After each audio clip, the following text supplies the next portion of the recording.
قلق كبير بيعيشه الوسط الفني بعد إصابة الملحن عمرو مصطفى بالسرطان.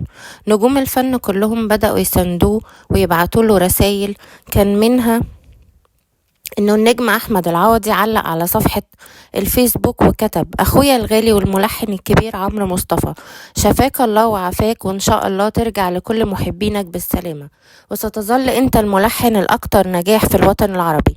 لو كل واحد فينا دور جوه دماغه اخر 25 سنة هيلاقي ان معظم الاغاني اللي علقت معاه من الحانك يا غالي. ربنا يقومك لاهلك وجمهورك بالسلامة.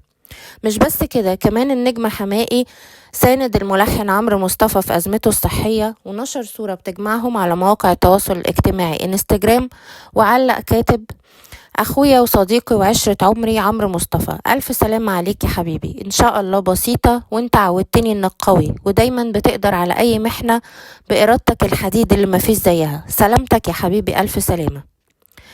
المفاجأة بقى في الرسالة اللي كتبها النجم الكبير عمرو دياب. عمرو دياب حرص ان هو يدعم الفنان والملحن عمرو مصطفى بعد الوعكة الصحية وخضوعه لإجراء عملية استئصال ورم سرطاني، وكتب له عمرو دياب: أخي عمرو مصطفى، ألف سلامة عليك، ودايما تفضل تمتع جمهورك بفنك. كمان علق الفنان مصطفى كامل نقيب الموسيقيين على صفحة فيسبوك وكتب: خالص دعواتي بالشفاء لأخي وحبيبي الملحن عمرو مصطفى، اللهم اشفه واعف عنه يا رب.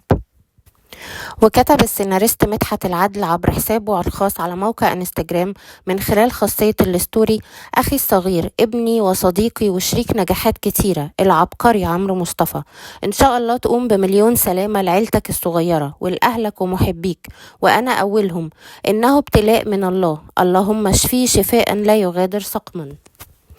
وحرص الشاعر تامر حسين على مساندة عمرو مصطفى خلال الساعات الماضية، وكتب عبر صفحته على فيسبوك: بعيدا عن أي خلافات دنيوية ملهاش 3 لازمة، عمرو مصطفى أخويا وحبيبي وعشرة عمر، وتصالحنا من شهر وصفينا كل الزعل، وربنا يعافيه ويقومه بألف سلامة ويحفظه من كل سوء يا رب، ويخليه لبيته وأولاده، ونسمع عنه كل خير دايما.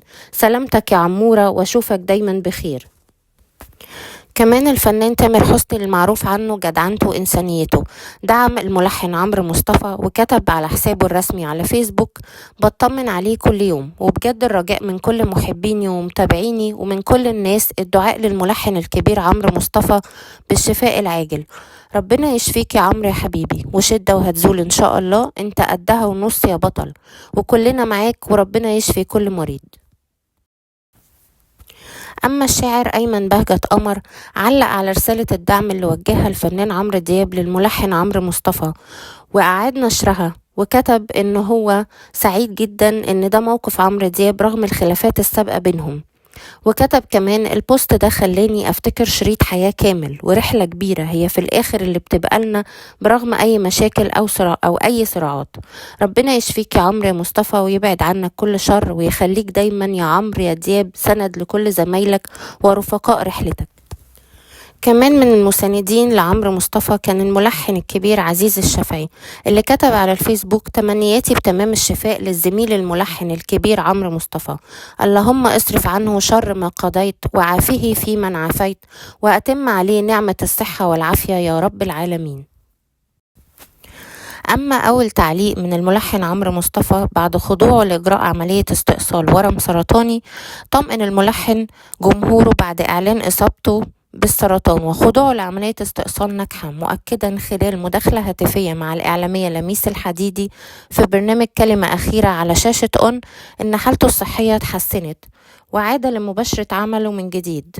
وكمان أعرب عن امتنانه للحب والدعم اللي تلقاه من الجمهور والزملاء، مشيرا إلى أن رسائل التشجيع والمساندة كانت فارقة جدا في رفع معنوياته في المرحلة الصعبة دي.